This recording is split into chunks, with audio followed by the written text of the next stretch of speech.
ನಮಸ್ಕಾರ ಮಕ್ಕಳೇ. ಇಂದು ನಾವು ನಮ್ಮ ಅದ್ಭುತ ದೇಶವಾದ ಭಾರತದ ಬಗ್ಗೆ ಕಲಿಯೋಣ.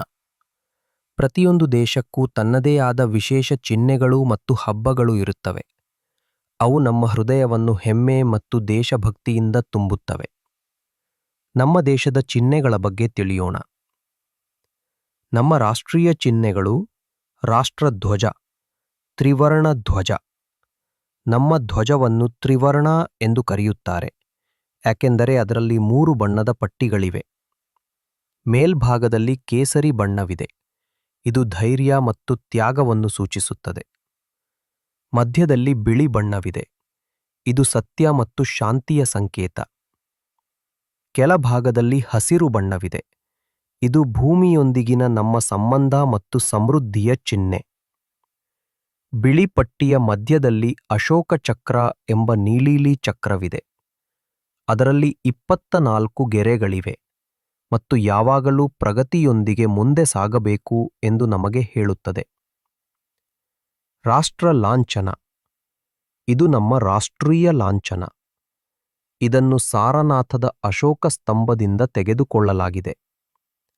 ಇದರಲ್ಲಿ 4 ಸಿಂಹಗಳು ಒಂದಕ್ಕೊಂದು ಬೆನ್ನು ಹಾಕಿ ನಿಂತಿವೆ. ಇದು ಶಕ್ತಿ ಮತ್ತು ಧೈರ್ಯವನ್ನು ತೋರಿಸುತ್ತದೆ. ಸಿಂಹಗಳ ಕೆಳಗೆ ಸತ್ಯಮೇವ ಜಯತೆ ಎಂದು ಬರೆಯಲಾಗಿದೆ. ಇದರರ್ಥ ಸತ್ಯಕ್ಕೆ ಮಾತ್ರ ಜಯ. ರಾಷ್ಟ್ರಗೀತೆ ಜನಗಣಮನ, ಇದು ರವೀಂದ್ರನಾಥ್ ಟ್ಯಾಗೋರ್ ಅವರಿಂದ ಬರೆಯಲ್ಪಟ್ಟ ನಮ್ಮ ರಾಷ್ಟ್ರೀಯ ಗೀತೆ. ನಾವು ರಾಷ್ಟ್ರಗೀತೆಯನ್ನು ಕೇಳಿದಾಗ ನಮ್ಮ ರಾಷ್ಟ್ರಕ್ಕೆ ಗೌರವ ಮತ್ತು ಶ್ರದ್ಧಾಂಜಲಿ ಸಲ್ಲಿಸಲು ನಾವು ಎದ್ದು ನಿಲ್ಲಬೇಕು. ಇತರ ಪ್ರಮುಖ ಚಿಹ್ನೆಗಳು: ರಾಷ್ಟ್ರೀಯ ಪ್ರಾಣಿ ಭವ್ಯವಾದ ಹುಲಿ, ರಾಷ್ಟ್ರೀಯ ಪಕ್ಷಿ ಸುಂದರವಾದ ನವಿಲು, ರಾಷ್ಟ್ರೀಯ ಹೂವು ಪವಿತ್ರವಾದ ಕಮಲ. ನಮ್ಮ ರಾಷ್ಟ್ರೀಯ ಹಬ್ಬಗಳು ಇವು ಭಾರತದ ಎಲ್ಲಾ ನಾಗರಿಕರು ಒಟ್ಟಾಗಿ ಆಚರಿಸುವ ವಿಶೇಷ ದಿನಗಳು. ಸ್ವಾತಂತ್ರ್ಯ ದಿನಾಚರಣೆ ಆಗಸ್ಟ್ 15. ನಾವು ಈ ದಿನವನ್ನು ಆಚರಿಸುತ್ತೇವೆ ಏಕೆಂದರೆ ಆಗಸ್ಟ್ 15, 1947 ಭಾರತಕ್ಕೆ ಸ್ವಾತಂತ್ರ್ಯ ಸಿಕ್ಕಿತು. ಮುಖ್ಯ ಆಚರಣೆಯು ದೆಹಲಿಯಲ್ಲಿ ನಡೆಯುತ್ತದೆ. ಅಲ್ಲಿ ಪ್ರಧಾನಮಂತ್ರಿಯವರು ಕೆಂಪು ಕೋಟೆಯಲ್ಲಿ ರಾಷ್ಟ್ರಧ್ವಜವನ್ನು ಹಾರಿಸುತ್ತಾರೆ. ಗಣರಾಜ್ಯೋತ್ಸವ ಜನವರಿ 26.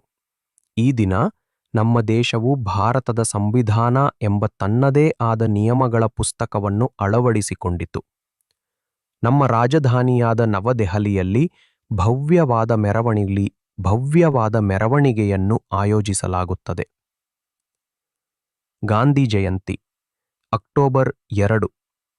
ನಾವು ಮಹಾತ್ಮ ಗಾಂಧಿಯವರ ಜನ್ಮದಿನವನ್ನು ಆಚರಿಸುತ್ತೇವೆ. ಅವರನ್ನು ಪ್ರೀತಿಯಿಂದ ರಾಷ್ಟ್ರಪಿತ ಎಂದು ಕರೆಯಲಾಗುತ್ತದೆ. ಅವರು ನಮಗೆ ಸತ್ಯ ಮತ್ತು ಶಾಂತಿಯ ಬಗ್ಗೆ ಕಲಿಸಿದರು.